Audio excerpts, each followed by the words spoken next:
You had some pretty strong opinions about what happened with Chris Rock and Will Smith. I mean, nothing happened with Chris Rock. I mean, Chris Rock just did his job, and whether you liked his joke or not, but I'm still like, I thought it was fake.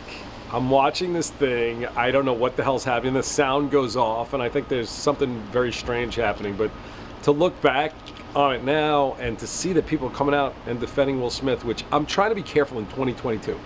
Mental health is a real thing. Yeah. He needs help, because if you're that out of control at the Oscars on the biggest night of your career, there's something severely wrong. And, look, I didn't know about the alopecia. I believe Chris Rock didn't know about it either. Yeah, he said, a source says he didn't know. He did? He didn't know. Right. So Chris Rock is one of the greatest comedians of the last 100 years. And this show is the Oscars that is celebrating artistic expression. And you basically have Will Smith trying to cancel him live. In addition to that, he's 6'3", trained for Muhammad Ali, and he's smacking little 60-year-old Chris Rock. Yeah. Who didn't move, by the way. So I'm a little shocked that Will Smith didn't put him a little further back. But I find it horrifying in that the Academy sat there, and then they stood up and gave him a standing ovation. The whole thing is horrifying to me. Why do you think Will Smith got the pass he did? I think they knew. I mean, it was a foregone conclusion that he was winning the Academy Award. He's the biggest star in the room. You think they knew and that's why they let him stay?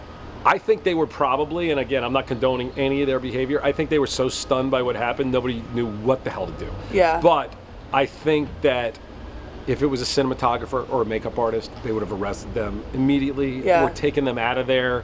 And I think his speech was even worse. Like, the speech was worse than the slap. This gaslighting bullshit about, I'm a protector of people and a lover of people. Chris Rock was standing with his hands behind his back, and a guy twice his size slaps him across the face at the Oscars.